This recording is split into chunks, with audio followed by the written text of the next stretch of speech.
Эффективны ли круговые тренировки? Кому они подойдут? Как их правильно выполнять? В чем плюсы и минусы? Они используются во многих видах спорта: кроссфит, воркаут, культуризм, различные многоборья и боевые искусства. Там больше применяется понятие табата, то есть чередование отдыха и работы. Чтобы лучше понять эффективность таких тренировок, давайте начнем с определения. Круговая тренировка – это когда мы выполняем хотя бы минимум 2-3 упражнения и до 5-6 друг за другом с минимальным отдыхом в несколько секунд. Затем, когда эта серия упражнений заканчивается, то мы делаем более длинный отдых – несколько минут. И еще раз повторяем серию из этих упражнений. В зависимости от целей, уровня подготовки, сложности и количества упражнений, таких серий может быть, допустим, 3-5 кругов. Пример.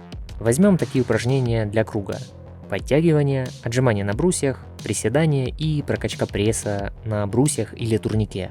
Уровень подготовки в каждом упражнении можно подобрать под себя, то есть облегченную версию или усложненную. Так, подтягивания можно делать австралийские с опорой ногами на землю или с резинкой. А можно наоборот, усложненные, подтягивания классические или с отягощением на поясе. Брусья можно заменить отжиманиями от пола или от лавочки, если вы совсем слабы, но все с чего-то начинают. По приседаниям, думаю, проблем не возникнет. Тут наоборот захочется усложнить небольшими отягощениями или резинкой. Дальше прокачка пресса на турнике или брусьях. Тут подбор нагрузки сводится к тому, что мы либо держим ноги согнутые в коленях и поднимаем их до живота, либо держим ноги прямые и поднимаем их как можно выше. Если вам совсем сложно, тогда делайте скручивание лежа на полу. Дальше разберем, с какой нагрузкой все это делать. Ребят, я уверен, что многих атлетов интересуют вопросы о спортивном долголетии, лучшем восстановлении после тренировок и мужском здоровье. Мой хороший знакомый Александр Кузнецов выпускает познавательный контент о спортивной медицине и добавках, а еще в консультациях помогает мужчинам, у которых есть сложности с тестостероном. Также он поможет грамотно подвестись к соревнованиям выступающим атлетам. Предлагаю заглянуть и подписаться на канал Александра по ссылкам в описании, или в закрепленном комментарии, или в названии этого ролика. Итак, нагрузку в круговых тренировках нужно подбирать с запасом, чтобы вас не покинули силы на первом же круге и с учетом вашего тренировочного стажа. Все упражнения мы делаем не в отказ, то есть не на максимум повторений. Будет очень обманчивое чувство, когда вы сделаете первый круг упражнений и вам покажется, что вы вовсе не устали и нужно добавлять нагрузку. Нет, лучше подождите до следующих тренировок. Начните выполнять по 10-15 повторений в каждом упражнении, не в отказ. И на следующих тренировках, если слишком легко, то лучше усложнять вариации упражнения, чем наращивать количество раз, потому что у вас может просто не хватить сил или выносливости на последних кругах, и будет очень тяжело. Если с первых тренировок вы не сможете подобрать нагрузку, ничего страшного. Лучше добавить, убавить нагрузку в следующий раз, и постепенно поймете свой текущий уровень подготовки. Правильно подобранная нагрузка – это когда вы на последнем круге, допустим, 5-м, не уходите в отказ по повторениям в упражнениях, но при этом вы должны уже утомиться в последнем кругу и выполнять упражнения с усилием, но не на максимум. Сильной одышки быть не должно. Какой отдых подбирать? Между упражнениями делайте от 20 до 40 секунд отдыха, но если у вас не восстановилось нормальное дыхание, то отдохните больше. Возможно, стоит снизить нагрузку. А когда вы выполнили один круг упражнений, то давайте отдых 2-3 минуты и сделайте следующий круг. Для самых начинающих лучше выбрать простые вариации упражнений, которые я перечислял ранее, чтобы не было сильной одышки, головокружений и прочих побочных эффектов. Кому подойдут такие круговые тренировки? Первая группа людей – это начинающие, со стажем тренировок до полугода. Независимо от цели, вы можете на тренировках выполнять такие круги на все мышечные группы, так называемая full body. У новичков мышцы будут восстанавливаться быстрее, и на первых этапах тренировок можно делать такие занятия регулярно. Так вы подготовите мышцы, нервную систему и сможете быстрее восстановить дыхание в более сложных физических нагрузках, когда вы перейдете на раздельные тренировки потом. Еще круговые тренировки пригодятся при специфических целях. Подготовка к соревнованиям по многоборью. Если брать тот же воркаут, то бывает тут или двоеборье из подтягиваний, отжиманий на брусьях с отягощением, которые выполняются друг за другом, или троеборье – подтягивания, брусья, выходы силой на 2 руки. Также при подготовке к нормативу Barbarians тоже будут круговые тренировки. Там нужно успеть за 5 минут выполнить 5 выходов на 2, 50 отжиманий на брусьях, 30 подтягиваний, 60 отжиманий от пола и вновь 5 выходов на 2.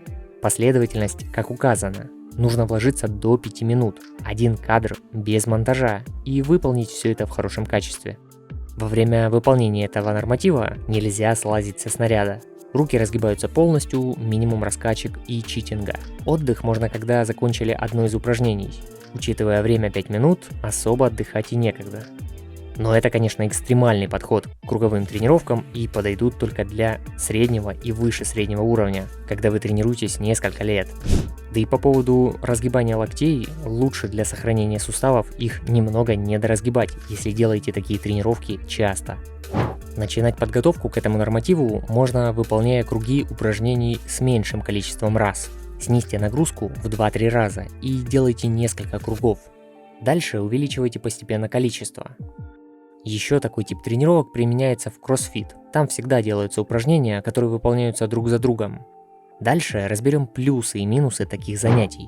К слову, напомню, что мой стаж силовых тренировок с 2011 года. Пишите мне в личные сообщения за помощью с индивидуальной программой тренировок и питания. Читайте десятки довольных отзывов на моем сайте. Жмите кнопку в верхнем углу экрана.